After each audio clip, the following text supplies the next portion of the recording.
Hi అండి. Welcome to our సంహాస్ channel. ఈరోజు అయితే పీతల కర్రీ ఎలా ప్రిపేర్ చేసుకోవాలో చూసేద్దాం. సింపుల్‌గా అయిపోతుంది అండ్ చాలా ఫాస్ట్‌గా అయిపోతుందండి రెసిపీ. ఇలా కట్టెల పొయ్యి మీద చేసుకుంటే ఇంకా టేస్టీగా ఉంటాయి నాన్ వెజ్ కర్రీస్ అనేది. సో, నేను ఈరోజు కట్టెల పొయ్యి మీద అయితే ప్రిపేర్ చేస్తున్నాననమాట. ఫస్ట్ అయితే ఒక గిన్నె పెట్టేసుకొని దాంట్లో ఆయిల్ వేసేసుకోవాలి. ఆయిల్ వేసేసుకున్న తర్వాత మనం కట్ చేసి పెట్టుకున్న పచ్చిమిర్చి, ఆనియన్స్ కూడా వేసేసుకోవాలన్నమాట.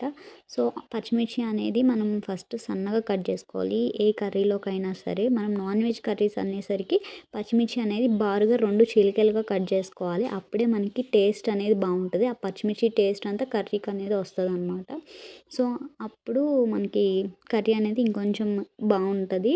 సో, ఇలా ఆనియన్, పచ్చిమిర్చి వేసుకున్న తర్వాత కొంచెం ఒక 2 టేబుల్ స్పూన్స్ సాల్ట్ కూడా వేసేసుకోవాలి. వేసుకున్న తర్వాత ఆ ఉల్లిపాయ అంతా మగ్గిపోయిన తర్వాత అప్పుడు మనం ఇలా ఫ్రెష్‌గా అల్లం వెల్లుల్లి నూరి పెట్టుకుంటాం కదా! సో, అదనేది వేసేసుకోవాలనమాట. ఆ అల్లం వెల్లుల్లి అంతా పచ్చివాసన పోయే వరకు మంచిగా ఫ్రై చేసుకోవాలి. అలా ఫ్రై చేసుకున్న తర్వాత ఆయిల్ అంతా కొంచెం పైకి తేలుతుంది అనుకున్నప్పుడు ఇలా శుభ్రంగా కడిగి పెట్టుకున్న పీతలనేది మనం ఆ గిన్నెలో వేసేసుకోవాలి. పీతలకనేవి సైడ్‌లో కొంకెలు ఉంటాయి కదండీ! అవి అనేది మంచిగా తీసేసుకోవాలి. లేదంటే మనకి గుచ్చుకుంటాయి తినేటప్పుడు. సో, అవన్నీ మంచిగా శుభ్రం చేసుకోవాలనమాట పీతలు. సో, ఇవేంటంటే ఒక హాఫ్ కేజీ ఆర్ కేజీ ఉంటాయండి. నాకు క్వాంటిటీ అనేది సరిగ్గా తెలీదు. సో, ఇలా నీట్‌గా బయట వాళ్ళే చేసిస్తారనమాట. సో, చేయించేసుకొని తెచ్చుకుంటే మనకి ఈజీగా ఉంటది. ఒక్కసారి సాల్ట్ ఏసి మంచిగా పసుపేసుకొని కడిగేసుకున్నామంటే మంచిగా శుభ్రంగా ఉంటాయండి. సో, ఇలా వేసేసుకున్న తర్వాత మనం ఒక 10 నిమిషాలు ఆ పీతలననేది మగ్గబెట్టుకోవాలి. సో, కొంచెం చిటికెడు పసుపు కూడా వేసేసుకొని ఒకేసారి మగ్గబెట్టుకోండి. సో, అలా మగ్గబెట్టుకోవడం వల్ల ఏంటంటే దాంట్లో ఉన్న వాటర్ గానీ, ఏదైనా గానీ మనకనేది కొంచెం వాటరీగా వస్తది. కర్రీలో ఎక్కువ వాటర్ కూడా వేయవసరం లేదు.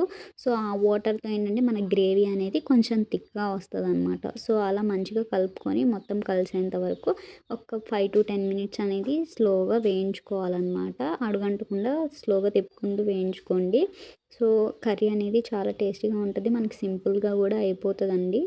ఇలా ట్రై చేయండి. ఎలా వచ్చిందో నాకు కమెంట్ బాక్స్‌లో కమెంట్ చేయండి. అండ్ మన ఛానల్‌ని ఎవరైతే కొత్తగా చూస్తున్నారో మన ఛానల్‌ని ప్లీజ్ సబ్స్క్రైబ్ చేసుకోండి. అండ్ ఈజీ రెసిపీస్ ఉంటాయండి మన ఛానల్స్‌లో అండ్ క్విక్‌గా అయిపోతాయి. సో, చాలా ఈజీ టేస్టీ రెసిపీస్ అనేవి మన ఛానల్‌లో ఉన్నాయి. ఒక్కసారి మన ఛానల్‌ని విజిట్ చేసేసి చూసేయండి. సో, ఇలా మూత పెట్టేసుకొని మగ్గనిచ్చిన తర్వాత చూసారా క్రాబ్ అనేది ఆరెంజ్ కలర్‌లోకి వచ్చేసేసింది పీత.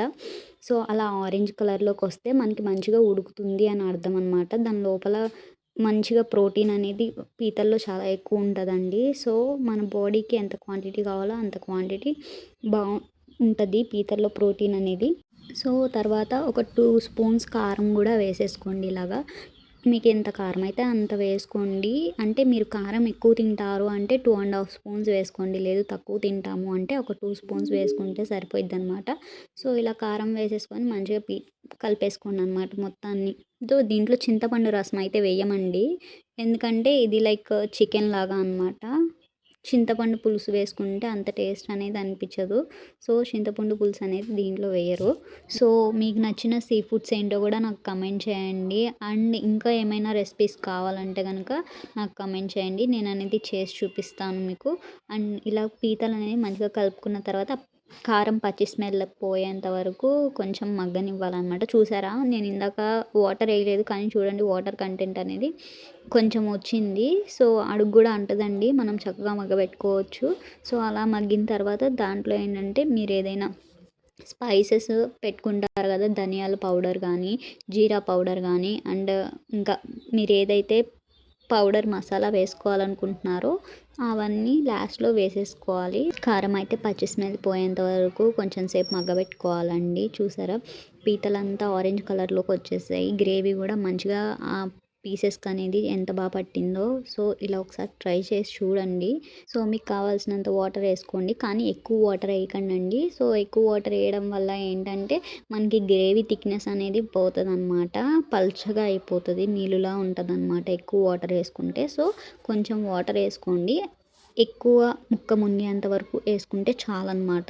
సో అలా వేసుకున్న తర్వాత ఒక 5-10 మినిట్స్ అట్లా మగ్గబెట్టేసుకోవాలి. మనకేంటంటే ఆ గ్రేవీ ఆయిల్ పైకి తేలేంత వరకు మనం మంచిగా మగ్గబెట్టుకున్నామంటే చాలు, మనకు కర్రీ అనేది రెడీ అయిపోయినట్లే అర్థమండి. సో ఒక 10 నిమిషాలు ఇట్లా మూత పెట్టేసేసి పక్కన పెట్టేసుకోండి. సో అలా పక్కన పెట్టేసుకొని ఒక 5-10 మినిట్స్ అనేది వెయిట్ చేయాలన్నమాట. సో మనకేంటంటే ఈజీగా రెసిపీ అనేది అయిపోతుంది. సీ ఫుడ్స్‌లో మనకి బాగా ప్రోటీన్ రిచ్ ఫుడ్ అంటే పీతలండి. సో చాలా టేస్టీ ఉంటాయి. ఎవరైనా తినని వాళ్ళు ఉంటే ఒక్కసారి తిని ట్రై చేయండి. ఫిష్ కంటే చాలా బాగుంటుందన్నమాట. సో ఒకసారి ట్రై చేయండి, తినను అని చెప్పకండి. సో ఇలా మగ్గిపోయిన తర్వాత ఏంటంటే ఇప్పుడు మీరు దీంట్లో చూసారు కదా వాటర్ అనేది ఎట్లా వచ్చేసింది, వాటర్ అంతా తగ్గిపోయింది, మన గ్రేవీ అనేది థిక్నెస్ వచ్చింది. సో ఇలా దగ్గర పడిన తర్వాత కొత్తిమీర, మీరు ధనియాల పౌడర్, జీరా పౌడర్ ఏదైతే వేసుకోవాలనుకుంటున్నారో అన్నీ వేసేసుకోండి. దీంట్లో ఉల్లికాడలు కూడా వేసుకోవచ్చు, బాగుంటుంది. సో ఇక్కడ కర్రీ అయితే రెడీ అయిపోయిందండి. టేస్టీ టేస్టీ పీతల కర్రీ అయితే రెడీ అయిపోయింది. ఒకసారి ట్రై చేయండి. వీడియో నచ్చితే లైక్ చేయండి, ఛానల్ని సబ్స్క్రైబ్ చేసుకోండి. Thank you.